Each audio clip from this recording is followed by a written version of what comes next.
Welcome travelers from the winding trails. Grab a spot by the hearth and a pint of ale. A brief respect from our noble quest. Lean back in a chair for the Song of Rest. Hello travelers and welcome to the Song of Rest, a place where our heroes and the deities that guide them gather to share a behind the scenes and behind the screens look at the unfolding adventures in Archipeldia. Gathered before us is our dungeon master, Aaron Rollins, and his band of players, Janelle Wilke, Chad Stafford, and Ben Holland. But I'll let them do the talking, and I'll get back to playing. All right, we have to address the first thing with this is Janelle's ability to foresee things that before they happen. It's every time. Every fucking time.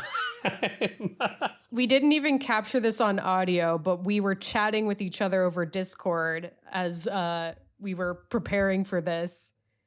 And I was just throwing out a couple of ideas to Aaron for things for potential future holiday episodes. And one of them was having us be in our animal forms. And Aaron was just weirdly silent during that. I'm like, okay, I guess that's not a great idea.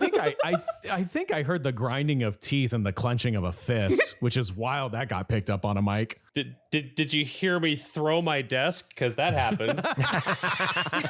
Well, I heard you flip a napkin. Oh, there you I sure did too. You know what? Just because of that, these guys are never winning the opening game. That's their punishment. Yes, I'm just going to increase the difficulty of Crescent Toss. We're never getting to the animals. I don't want Janelle to be right. Crescent Toss for 4 hours. Fuck you guys. The greatest part of Crescent Toss, and I'm so glad you did this, where you're like, everyone roll this in D&D Beyond, because we could all see the failures from the second Agonizing. It was so good. It's like, oh, here we go. 2. All right. And my apologies. If any of those rolls came across, I mean, we're going to try and fix it in post, obviously, but like if any of those rolls came through on D&D Beyond for us, but we didn't communicate them through the audio, we're going to make sure that we try and do that. But that's sometimes one of the risks you have when everyone can react to a roll together. You know, we sometimes forget to announce what you got. But I think we did pretty good. Timothy was so furious, but he won. Not at the game, but not in the rolls. I love the full circle, and I wanted to start with kind of like I was amused, but scratching my head that Rizzy was like ultra affectionate to Flowerkraut this episode. But I kind of loved the arc of Timothy being so against it. And he was even doing like, he's running away from her and doing disengage actions so he wouldn't get a kiss. But then Rizzy comes over and just puts a nut in his mouth. Which that's a terrible sentence. I'm so sorry, listeners. Anyway. Rizzy just nuts in his mouth and then... Okay. You did it a second time and worse. Janelle, come on, man. I just needed to make it worse. I'm so sorry, audience. Let me make this worse for you. Yeah, I'm so sorry. I did not make this horrifying. Thank you, Janelle. God damn. I'm sorry for not making it worse. This needed to be a whole level higher. I'm so sorry, everybody. Oh, we're earning that M rating for sure on this one. Yes, on this one for Flowerkraut's sure. been doing that since day one, I think. Yeah. Oh man. Oh my God. But yeah, and you know...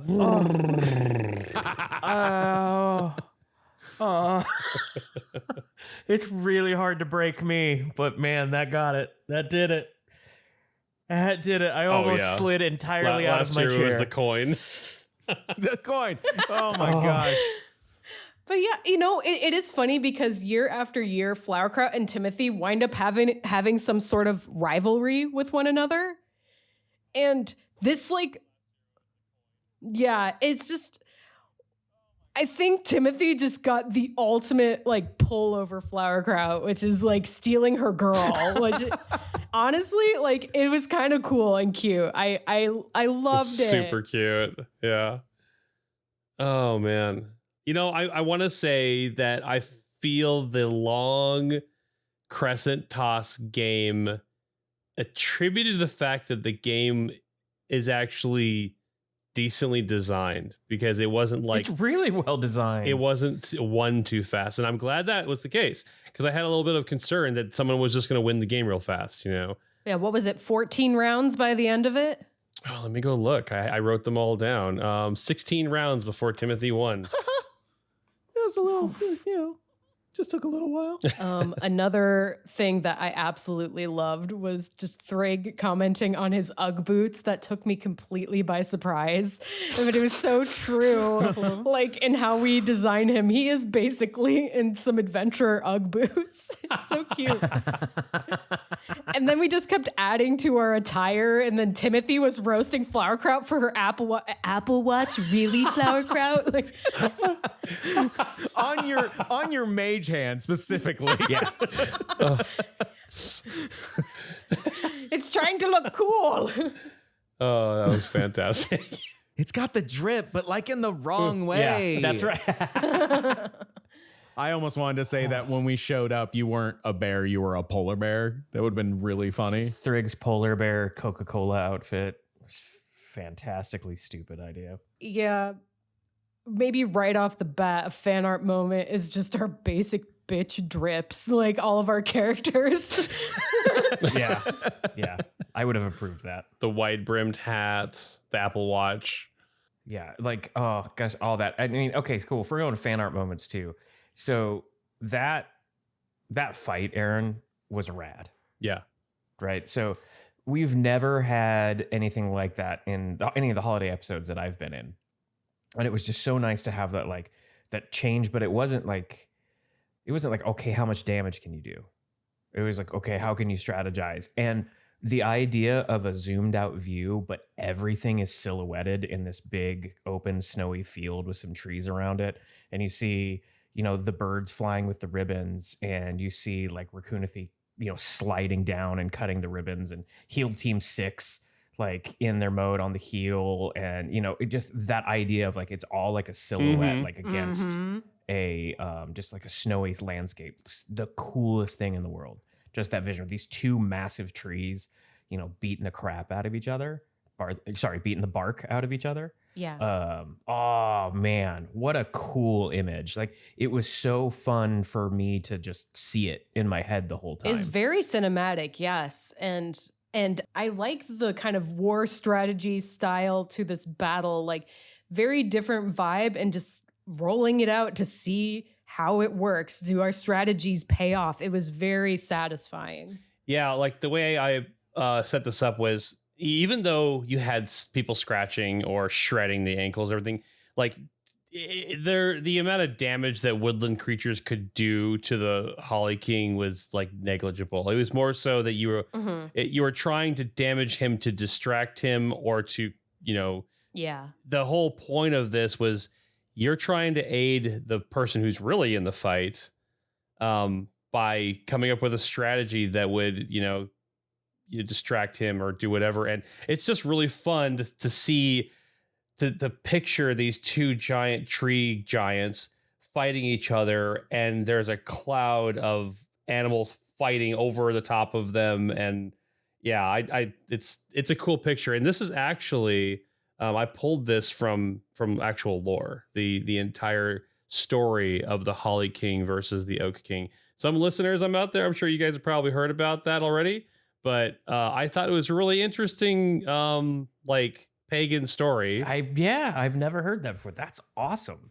So tell us how you found it, and then how you kind of put this together. So the Crescent Toss game existed way back in our first holiday episode. Holiday episode 1. Yes. It was an option for you guys to play. But then you gave us slidey stools and we got very distracted. So Exactly.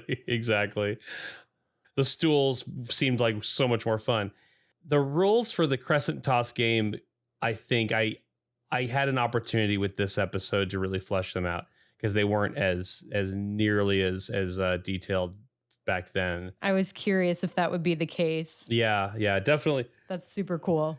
Definitely not. But I was thinking when I was writing this one was, what have we not explored? And I go, oh, holy crap, they've never played the Crescent Toss game, and it's been there every single year. People are right in the back playing Crescent Toss. So I was on the hunt for winter solstice stories, lore, ideas, came across this mythology, which I thought was awesome, that really got me hyped up about it. And so I decided to integrate that story into the Crescent Toss, basically that you are, because the whole concept of it is that the longest night is the turning point for the warmth and the spring to come back, because the days get longer ever since at this point. The balance shifts over to the Oak King, who brings in spring, who brings in growth, and then summer solstice, it reverses. The longest days become shorter after that, so that's when the Holly King becomes into power. And so that's kind of where it all started. And I thought that was a fun one to run with, and got both the Crescent Toss and the fight that you guys did. I love that you ran with the medic idea for Rizzy. It was so cute. That was cute. Medic! She just pop up and find them and puts a nut in their mouth and then runs away. Yep. I love that you went so far afield to find something new this year, because, the other two holiday episodes that I've been a part of, you kind of know the direction the story's going to go a little bit, right? But, but there's obviously going to be twists on it. And this, I was just like, what is this? I have no idea what's happening, like, the whole time. And it was so wonderfully new. Yeah, I searched high and low for what I wanted to do this year, because I know we've talked a lot about stories that we haven't adapted into our holiday episodes, and there's still a handful out there for us to do.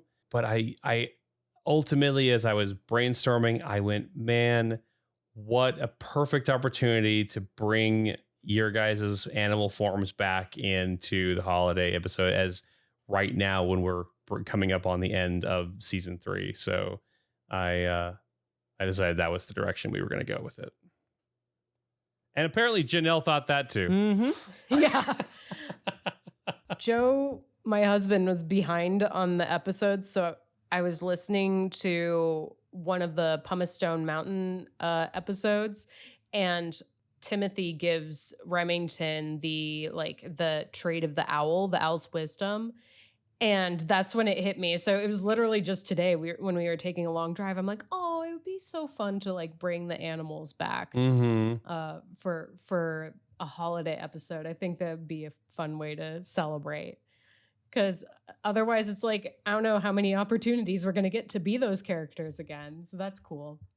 Yeah. And I was legitimately sad that we only really did that once, right, for an episode.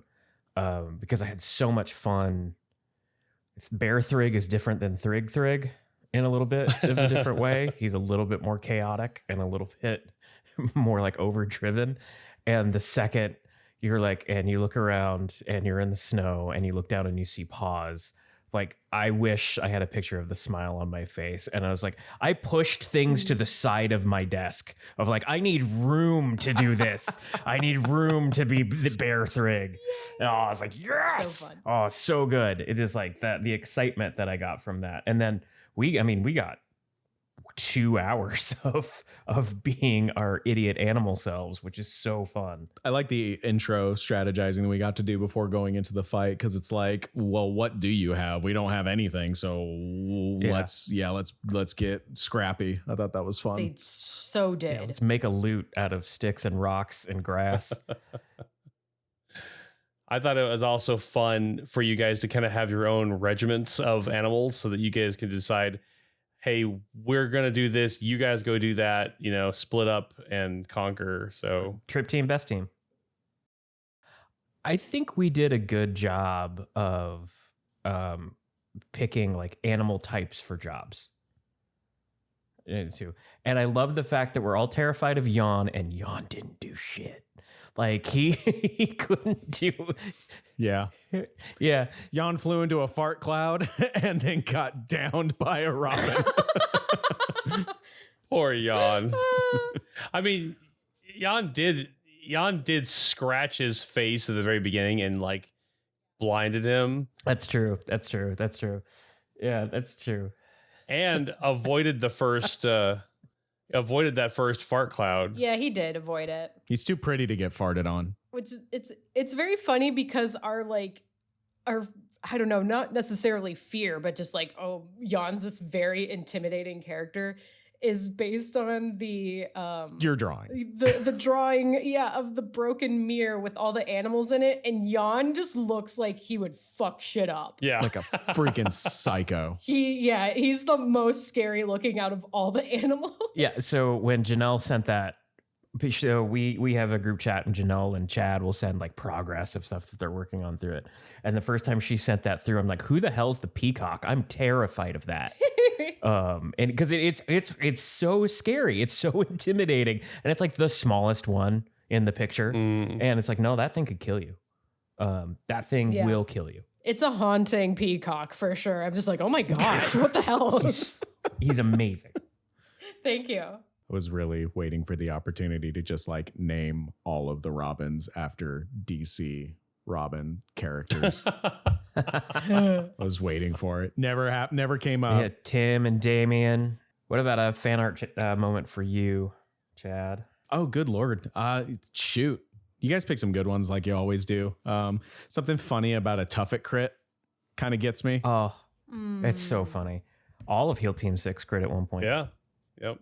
Yeah. Man, I imagine Tuffet just like jumping off a rock and then turning his body sideways so he just slams into just rolls into it. Oh my gosh, what's the kid from Hook that just like rolls into a Sonic the Hedgehog ball and then just rams into people? Oh yeah. That's a Tuffet special right there.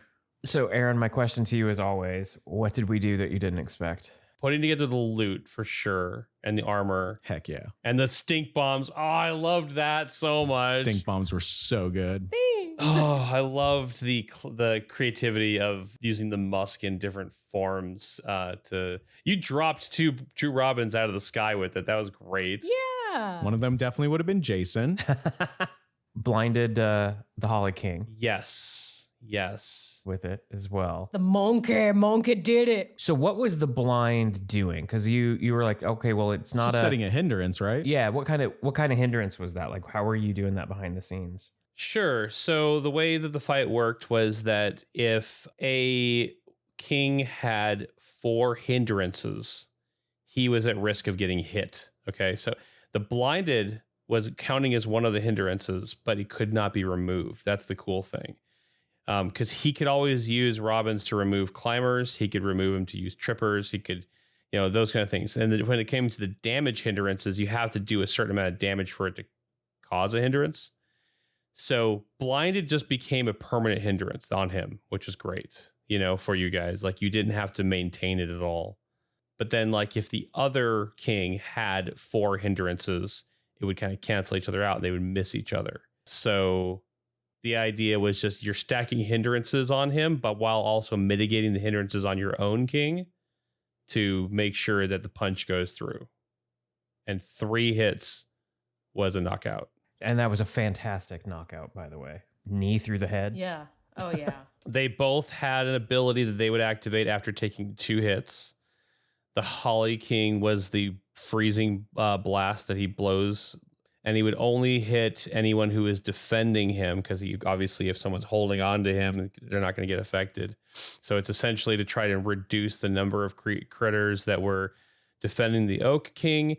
And then the Oak King, if he had taken 2 hits, his next move was he literally picks up a fallen tree and he slams it into the Holly King, and it causes 2 hindrances automatically. Nice. Oh, nice.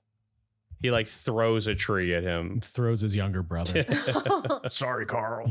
No, Mom always liked you best. He's just so aloof to everything around him.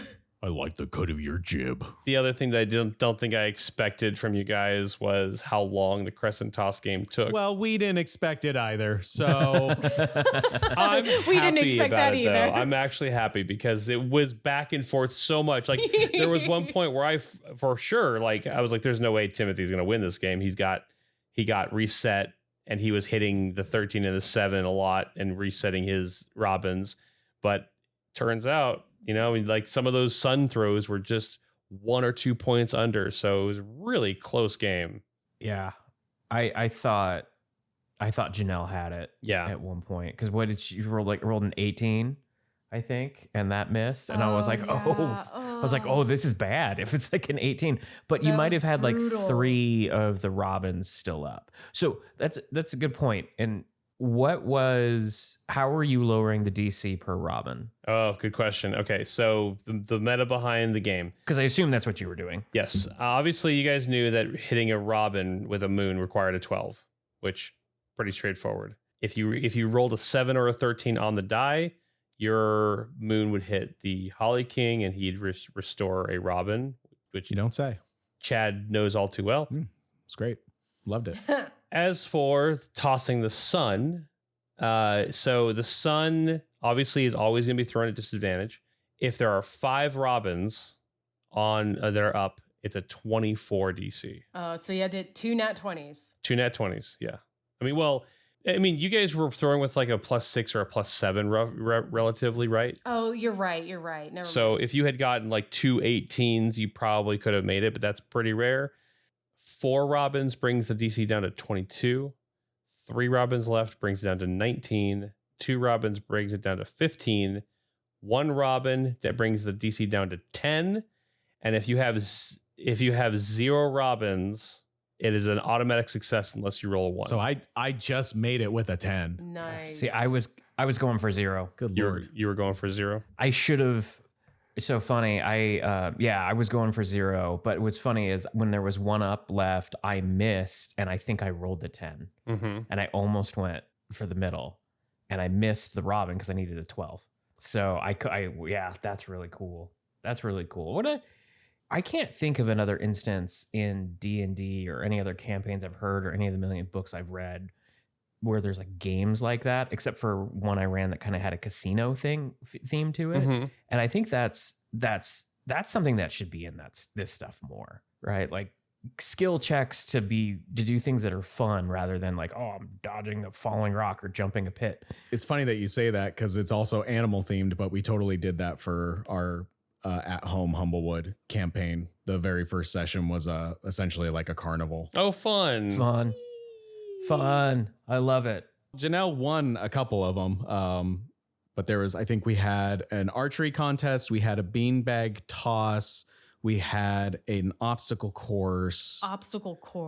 Yeah. Josh killed at that. There was a pie eating contest, which was really funny. Oh man. Oh my God.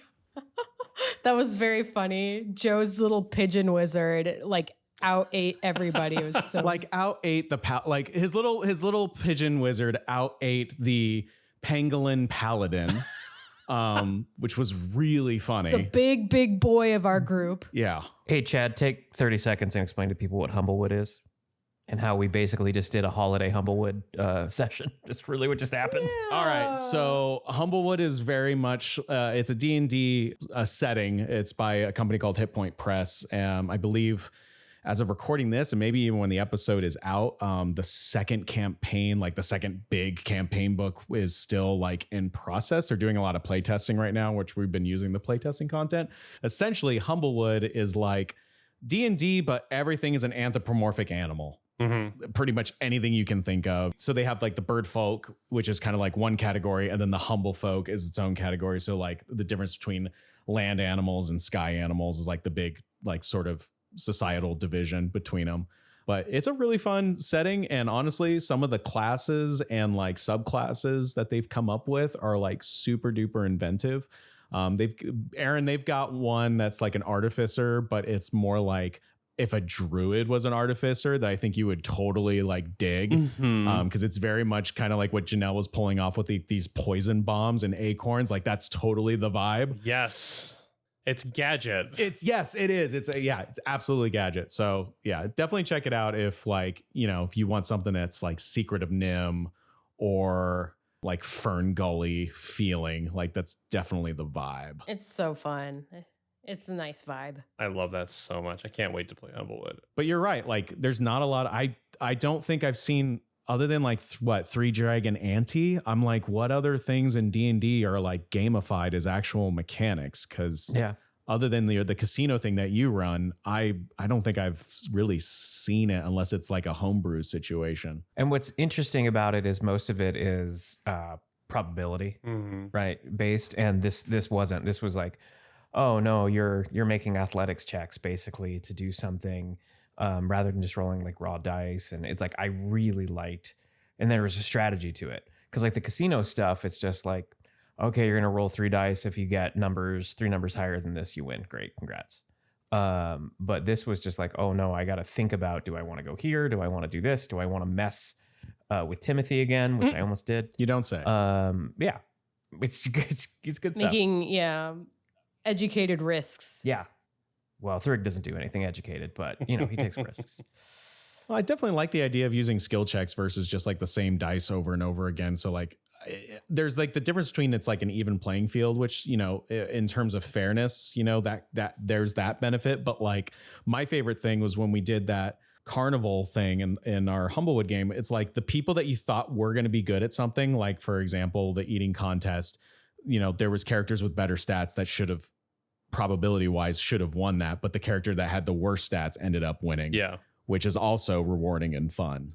So like I can definitely see both sides of that. I love surprises like that when a character that should not be able to do something that well pulls something incredible off, Yeah, does something different than what their base class, quote unquote, suggests that they should. Oh, and Joe played it up so well too, because his character narfed like 5 pies in a row, no problem. He's like, I'm positively peckish. So funny. Oh. And then he's also got his little fire beetle familiar, which you play so funny, Chad. He's just like always with a cigar. He's like, I've seen some shit. Yeah, I don't think there's any cigarettes in Humblewood, but his fire beetle definitely smokes consistently. I don't think he ever doesn't. So thank you for giving us an animal adventure. Always down for that. Absolutely. That was awesome. I knew something fun was happening because we were playing a virtual reality, the new Dungeons and Dragons virtual reality Demio game today, which was awesome. And Chad was like, hey, should we long rest beforehand? Like, should we do any house cleaning? And Aaron was like, yeah, if you want. And just the way the tone was, I was like, our characters don't matter. Yeah. Our characters do not matter. This, like, something's happening. He's turning us into Lock, Shock, and Barrel again. He's turning us into Muppets. He's doing something. Oh, man. I wouldn't have predicted. I didn't predict the animals. But yeah. Yeah, because like Janelle says, who knows if we'll ever get these characters again. So it was fun. If this is the finale, We will. I'm happy with it. Aaron, we will. Aaron. No, I'm not. We will. Oh, man. I'm not. We need to bring these animals back. I'll be Bear Thrig all the time. Timothy can always summon baritone. It's fine. Yeah, I mean that's not the. It's this. It's it's the same, but not the same. Yeah, I love Bear Thrig. Like I said again, there's such a attitude shift with him. Like Thrig's always kind of nuts, but the extra level he gets to go to is great. He seems so in his element. Absolutely zero inhibitions. None. And I was yelling so much. I said during one of our quick breaks, I said to the group, I was like, I have to go get tea, like a hot drink. My throat is on fire. I've been yelling so much. Yeah. From a vocal performance perspective, Ben, what's worse, screaming as Bear Thrig or just doing an entire episode as Bucket? Oh, I couldn't talk for 2 days the last time I did an entire episode as Bucket. Like I was like on the phone at work and people were like, are you sick? And I was just like, yes. Yeah. Saying I'm sick is much easier an answer than what it actually is. I'm not explaining this. I'm not, just a little under the weather. I'm not explaining this. Yeah. That being said, would do it again. I do really love the last 2 just tiny cameos of Bucket. And each time it's been him getting a special drink. Quote unquote special. Yep. Yeah. Yep. Yeah, spit in that cup for Bucket. I need it. I'm thirsty. What was the drink called? What did he wind up calling it? The precipice. The precipice. The precipice. Why do we always get so nasty in our holiday episodes? What brings it out? I What love happens? it though. It's like the holly jollies and then just down with the sickness. It's such a weird juxtaposition. It's so nasty. it's like we don't swear very often, but like it's right in the intro this time, and it's just like the level, like holidays are so happy and cheery and we just get gross. I love the fuck you, cameraman.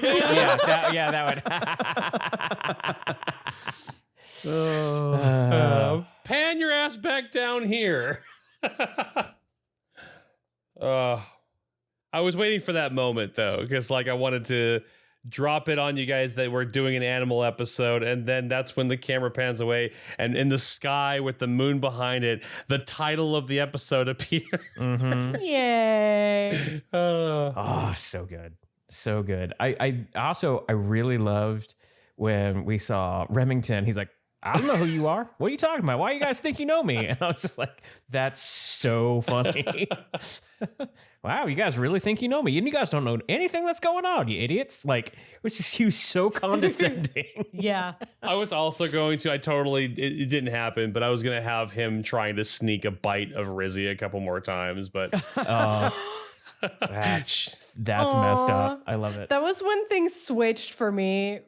Like when Timothy saved her, it's like he risked himself and saved her. I'm like, oh wait, that's cute. Stealing your girl. I love that we got to go on an adventure with Rizzy. That's actually pretty cool. Yeah. Oh yes, yeah. That was something else I thought was missing from the holiday episodes. You guys, I mean, Rizzy was in the play. She was in the Craigslist ballad, but you guys have had more exposure to Chitin during the holidays. Exposure being the key word in bold, underlined. But this was kind of like Rizzy's time to shine. So, and I like how mad she was. Like, it's been 5 specials and no one's played my game. Yeah, she's been so salty. So salty about it. I wasn't here. Am I pointing at you? Well, kind of. You're just huge. I'm sorry. She just like whips Chitin's broom out of his hand and throws it at the barkeep. He just catches it like he's so used to their shenanigans. I actually, funny enough, I still think my favorite line of the night was, it's like, oh yeah, here's a wet wipe for you. Oh, you brought that from the inside of your apron. Yeah. I was just like, I was hoping it'd come out in the outside pocket, but it was so good. But it's like, just turned my stomach for a second. He's so nasty. So nasty. Oh, come on. Chitin is as clean as they come. No, actually, that brings me back to the very first holiday episode where Flower Crown comments about his shiny ass, and Sherman's just like, well, Chitin clean. Chitin clean. And then in the second holiday episode where it's just like everyone's gone, you just hear Chitin murmuring to himself, like, what happens when he runs out of things to clean? Then he'll realize we are the unclean things. Chitin's running out of mess. No more mess. We're gonna have to find someone who's a mess. It's a little psycho. Take us on an adventure with Chitin next year. No, we've had enough with Chitin. I want to go hang out with I want Barkeep to come for an adventure one of these days. The Barkeep. We're gonna do the Santa Claus, and he is the Claus. Oh, I love that idea too. I was gonna say my fan art moment. I think there's so many great moments in this one, but I think it's Raccoonathy dipping Chipmunk Rizzy with the mistletoe above them, and then in the background you got Skunk Kraut kissing cat freaking Chitin. Catin. Yeah, Catin. Yeah. Catin. I had to think of one off the top of my head because I didn't think of what Chitin would turn into in the plane float, but I had to think he would turn into an animal that's very clean. Cats constantly clean themselves. Yeah, that's exactly. Hilarious. That's hilarious. So I was like, yeah, it's just a cat with one eye. My favorite was like, and yeah, there's an ostrich. I'm like, oh God, that's also horrifying. Ostriches are the biggest jerks. Yeah, exactly. Yes, that's a yawn level scary bird. What was the barkeep? He was the owlbear. He was standing behind the bar. Oh, so good. That's such a good choice. He was that for the Halloween right? Episode, the sort of the spooky. Right, Yeah. I'd forgotten about that. Last year he dressed up as that. It's like Thrigg wearing his bear hoodie and then turning into a bear. So Yeah, I like that Thrig for the holiday episodes has had a different version of his hoodie in his bag each time. It was a pumpkin one last year and then a polar bear one this year. Red, black and red flannel, Uggs, jean jackets, and black tights. Yeah. The jean jackets. I also love the freaking Rizzy grabs Flowerkraut's hand and Flowerkraut grabs Thrig's hand and Timothy just grabs his own. I'm back at the nest again. Happy holidays. The mage hand floats over. I thought we would just wind up doing a chain. Oh, yeah. The mage hand. Happy holidays, Timothy. You too, Timothy. The drippy, disgusting hand with the Apple Watch. No, that's Timothy's like, I'm good, thanks. He holds his own hand. I don't think anyone caught besides me when Chad said, "Why is it wearing so many sports bracelets?" Like that was so, like the idea of that. I was like, "Damn, that's really funny. It's really funny." What does WWJD stand for? Let's live strong. Yeah. Oh God. I made my mom drive out to Anthem to give me one of those bracelets. Oh man. Which one? The Live Strong or the WWJD? The Live Strong. Okay. Everyone in my school was wearing those yellow bracelets. Trends are dumb, and we've all fallen for them. I need you to drive an hour to get me that piece of rubber to put on my wrist. Gotta be cool for the 3 weeks that this is popular. 6, 7. What? No. Please edit that out.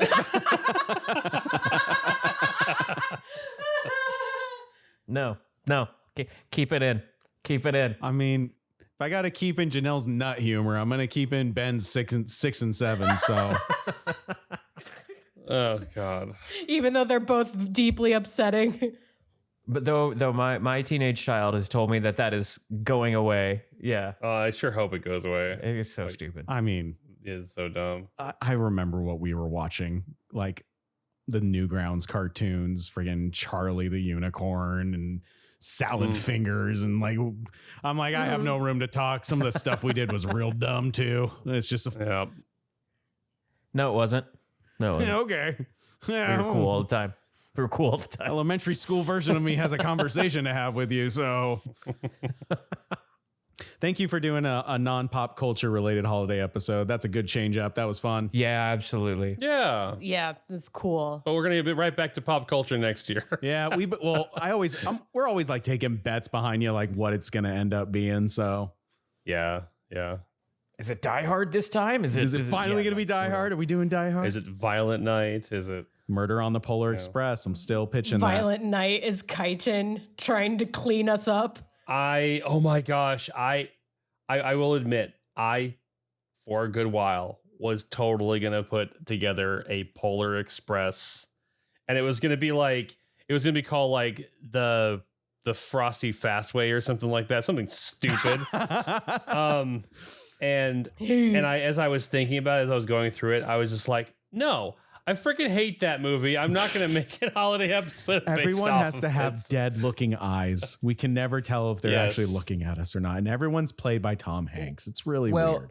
Aaron, you only hate that movie because it's bad. So, it's the only reason. It's awful and terrible, and the book is even worse somehow. And I would have totally introduced the stupid, hey, where's your ticket, kid? And I would have totally allowed you guys to throw him off the train. Oh my God, where's your ticket? Yes. I'm obviously from a cartoon. Yes. Listen to our Holiday on Tap episode if you want to hear more about that rant. Oh, man. Yeah. Hope you guys have a chance to listen to this episode as you are enjoying the holiday season. Happy holidays, everyone. Hope all the best for you and your family. Happy freaking holidays. Thank you for joining us once again. We really do appreciate you guys listening to this and all of our shenanigans. And we are going to wish you the best holiday season and a happy new year. Thanks again, everyone. Bye. Bye. Bye.